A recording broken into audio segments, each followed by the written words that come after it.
Why does Isekai anime vanish from the existence? At this point, the Isekai genre gets so many new shows every season that some are just bound to fall through the cracks, never to be seen again, even if all the signs pointed to it being a massive success, which is exactly what happened to the Drifters anime, an isekai with an actual unique and interesting premise, and was written by Kota Hirano, the Everybody forgot? man that brought us Hellsing. With just those two things, you'd think this anime would be up there with other popular isekai series like Sword Art Online, ReZero, but except for a very No, I don't think it loyal is. fan base, it seems like many people Because I think this is too I don't don't know. know. You need to have a popular face. I think Sword Art Online has a popular face, and I That think this one doesn't have it. I don't know. I don't know the anime. series even exists. But why? Why did this series that had everything going for it just disappear? And honestly, it's not one of the normal reasons. Usually a studio doesn't continue the series for whatever reason. Maybe the mangaka gets sick and they can't continue the manga, so the studio decides not to continue the anime. But the reasons why Drifters didn't continue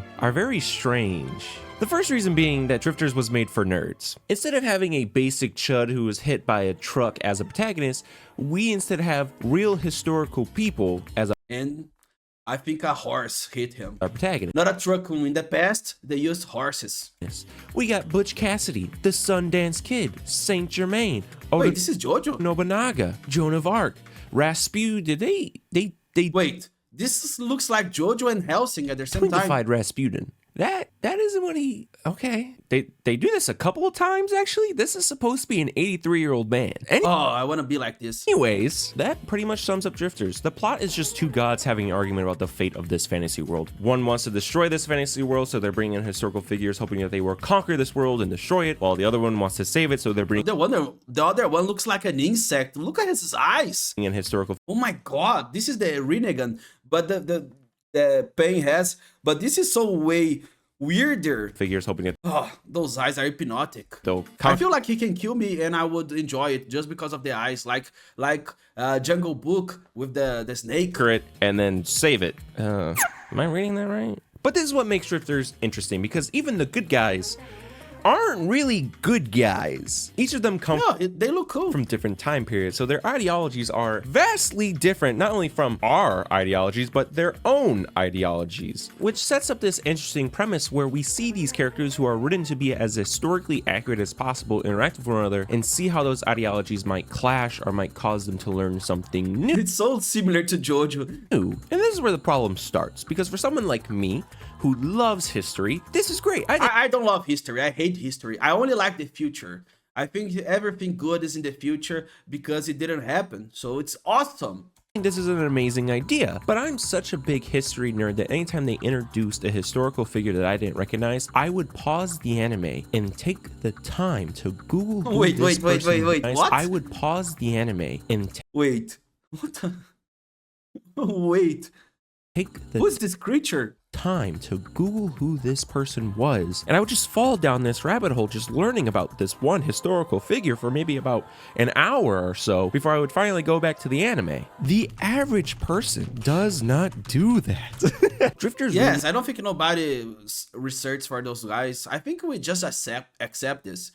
If you tell me the past was like this, I am like, okay.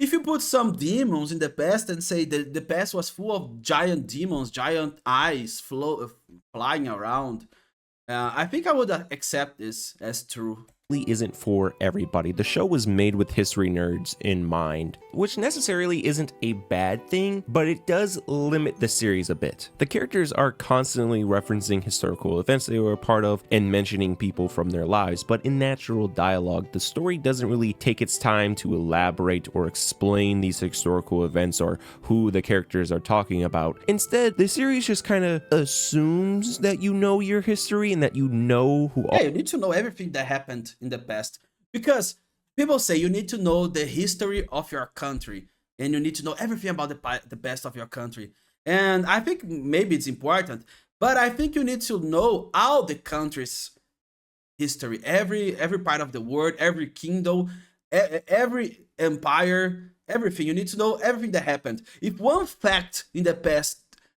that happened and you don't remember and you don't know, I think you're just respecting your humanity. I think you need to have every humanity file inside your brain, all these historical figures After saying that, I can say that I don't remember shit. are, which is kind of insane. That would be like if the creator of Blue Lock never covered the rules of soccer or the positions or any of the plays that the players are doing because he assumed that only soccer players and soccer fans would read Blue Lock. Yes, it seems tedious for those who are watching Blue Lock and understand soccer and don't need the rules explained to them, but for the people that aren't into soccer, they really appreciate this exposition. And I mean, it's so bad that 90% of the jokes in Drifters are also history jokes. Here, I'll give you an example. I hope you won't take this the wrong way, but it's a shame you're stuck here with this fellow instead of Ranmaru, given how close you were. Would have made these cold nights a lot warmer. Huh? Man, how can you get this joke? I think 1% of people got the joke. I didn't understand shit. This joke only makes sense if you know the historians believe that Oda had a romantic relationship with one of his What? What? Wait. samurai retainers. I don't know anything about this. Most viewers aren't gonna have that Shit, I'm feeling dumb. Now I know I'm dumb. knowledge or understand the context behind this joke. The only reason I understood this joke is because I'm a huge nerd. I get what Kota was going for here. I understand that he didn't want to make this series a history lesson. He didn't want to bonk you over the head and basically be like, back in the 19th century, there was a guy by the name of Rasputin, and he did this, and he was involved with these people. I get that. You want it to be a fun, cool isekai He was a dere, a tsundere, a yandere. I don't know. action-packed anime, but at the same time, by not taking the time to explain what the hell is going on and who these people are and what they're referencing, you're leaving people in the dark. It makes it harder for people that aren't into history to know what's going on or why these characters are doing the things that they're doing. They can't connect to the characters or the story because of that. And while some people might... I think if I know what happened, I think I would connect less. Because if you tell me this guy in the past, he fought 1,000 dudes and he killed all of them and he, I don't know, ate their corpses or something. But you can say whatever about this guy. I think he's a fine dude. I think he's an awesome guy, awesome gentleman. But maybe he's done some bad things in the past. I don't know. I don't know the past. So I can say I'm like this guy. I prefer, if I don't know, maybe I'm like him. Like, I think he enjoys drinking water. Not care and only care about the action, it's going to cause some people to just drop the show because they're just not going to be interested in what's going on because they don't understand it. And if you need any proof, just look at any of the low reviews for Drifters on my anime list. So yeah, Disrespectful guys. They don't understand art. yeah, Drifters being made for a very specific audience definitely hurt its chances of going mainstream, but this isn't the main reason why Drifters disappeared. Because when I say this anime disappeared, that's I think it didn't disappear. I think this anime abandoned us. not me being mysterious and aloof to keep you engaged as a viewer. No, Wait, but the anime didn't disappear. You can still find it, I think. I legitimately mean this anime just disappeared off of every single streaming platform What? Oh, they deleted it. Oh, so it's a treasure. So it's a good thing. that it was on. So even if you really wanted to watch Drifters, you can't. The only way to watch this anime Now I want to watch is it. to either go to very specific websites or by buying the Blu-ray DVD. And let's be honest, who is going to buy a DVD for an anime they I'm gonna buy the original storyboards. I think this is better. have never watched? I want The to see reason the original script. you can't find Drifters on any streaming platforms is because it's Funimation's fault. They had the streaming rights for Those villains. Drifters. And then in 2020, for whatever reason, they decided not to renew the streaming rights. And then when Crunchyroll acquired Funimation, they, again, for whatever reason, Somebody has to say to them, put the anime back now. I think everybody should, I don't know, make a new kingdom and make new laws, so it's a crime not to put an anime on the streaming platform. I think they need to pay for this. It's a punishment. I think if I become king, I'm running for king. If somebody wanna vote.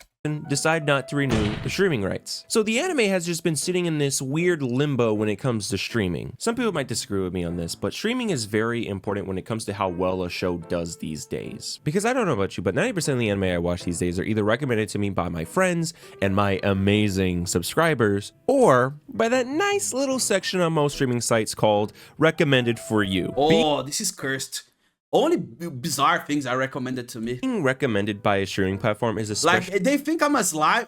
They think I'm a slime. They think I'm a girl slime inside an isekai with 1,000 heads and a centaur body. That's what Crunchyroll site think I am. important for a series like Drifters If you like centaurs, there's an anime for you. Centaur Girl. Great anime. because of how niche it is.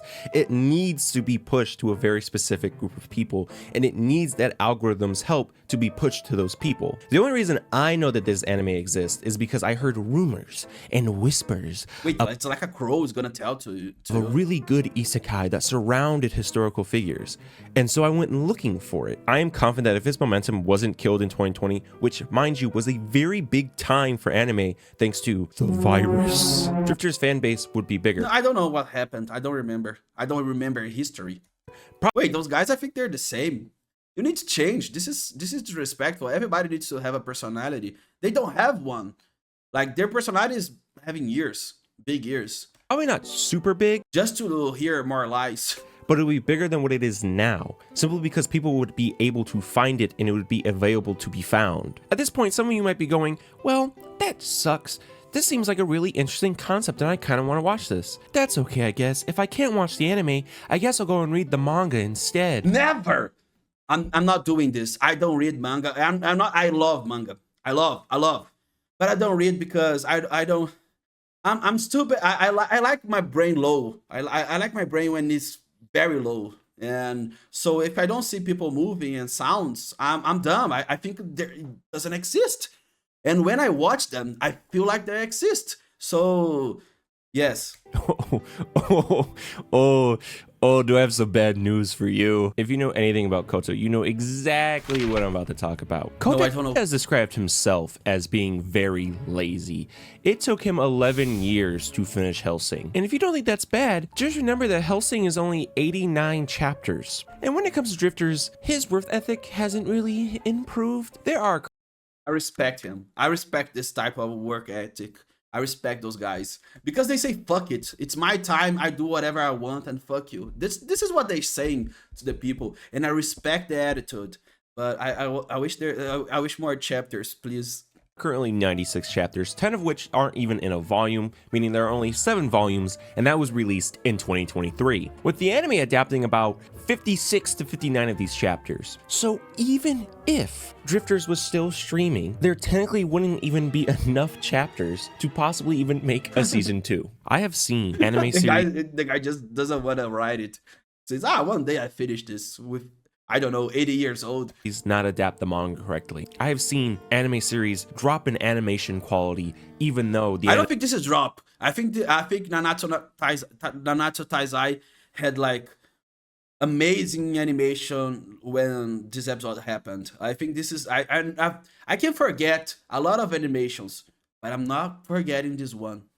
Animation was like the main thing that it had going for it. I have seen anime series have to make shit up because they've caught up to the manga series. I have never seen anything like this. It is like everything in the universe is working against this series. The mangaka just releases chapters when he feels like it. The one place streaming it just decided not to renew the streaming license for it. Drifters isn't a revolutionary isekai. Okay, you sold me this anime. Like, it sounds amazing. It's so difficult to find this anime. I think it's amazing. But it is a good one. I'm not going to sit up here and say that it would have changed the genre, but I will say I was entertained for all 12 episodes. If you 12 enjoyed episodes, and this is to the manga already, everything that happened. Like, yes, you are on the episode that the guy stopped writing. I think you're going to enjoy Drifters even if you aren't a really big history fan. The action is really, really, really good. It's extremely violent, but again, if you watched Hellsing, you're probably kind of used to that. And all the fight scenes are really well animated. If you enjoy blood, especially for an anime that came out in 2016. But the thing that I really enjoyed about the series was the historical figures and seeing them interact with this fantasy world. Too many isekais kind of forget that that's kind of the whole point of isekai, that a person from our world is sent to a mystical fantasy world and seeing how that not only affects them, but how they affect the world. And Drifters does that extremely well. One of my favorite things of wow. of this series is that they don't I understand think this guy did something wrong. what the elves are saying, and the elves don't understand what they're saying for about 6 to 9 episodes. Now, I could be wrong because, again, I had to watch this through different means, but the elves don't have subtitles, meaning... Yes, you need to learn their languages. I think this is important. If you are a fan, you need to learn their languages. But I think they talk in Japanese. I also don't understand what the elves are talking about. Which Or maybe they talk in Elfic. added to the experience of like, yep, we're just working together for now, but we don't understand what Or we're maybe they talk in a very random language, like Greek.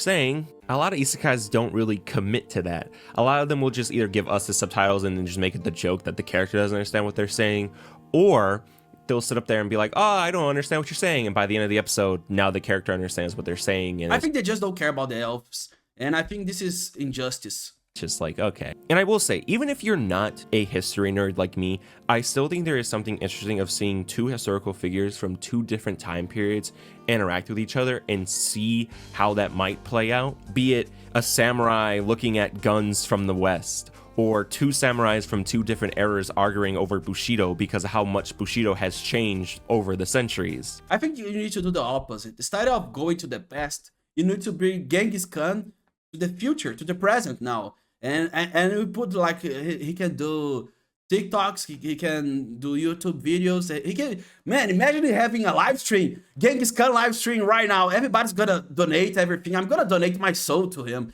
because I think he can say a lot. I think he can say a lot. He's from the past. If you are from the past, you know more from people who are not from the past. So I think the biggest streamer in the world would be Genghis Khan. I think he would destroy every other streamer. It creates these really cool and interesting interactions, and it just really sucks that I don't think we're ever gonna get a season 2 because the Isekai genre really needs stuff like this. But now I want to know what you think. Did you know that? I don't think. I always say this. I stopped thinking because I ate my own brain. No, I'm kidding.